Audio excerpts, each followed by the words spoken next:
C'est fou comme les apparences peuvent se révéler trompeuses. Avez-vous déjà expérimenté l'effet du bâton brisé?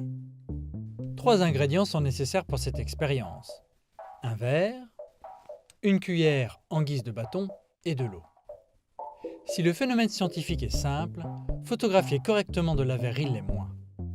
L'arrière-plan sera constitué de cette grande feuille de papier que je relève ainsi. Plaçons le verre et l'appareil.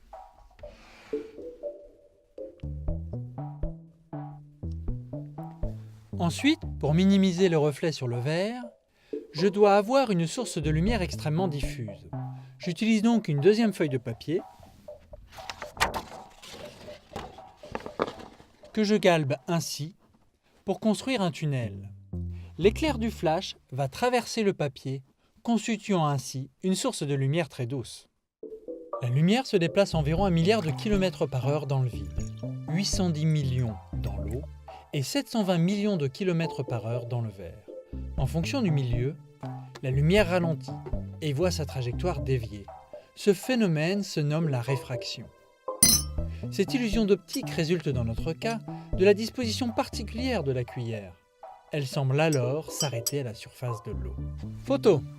Et pour qui arriverait maintenant et n'aurait jamais rencontré ce phénomène auparavant, ce manche cesserait d'exister en arrivant à cette frontière. C'est comme si la vie ne s'arrêtait pas forcément avec la mort.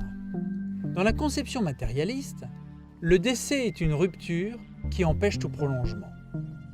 Si nous expérimentons tous la vie, rares sont ceux à avoir vécu une expérience de mort imminente en étant réanimés de justesse.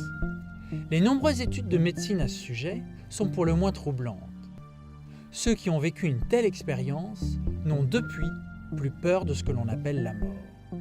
Alors en tant que scientifique, peut-on conclure quoi que ce soit sur ce qu'il y aurait de l'autre côté ?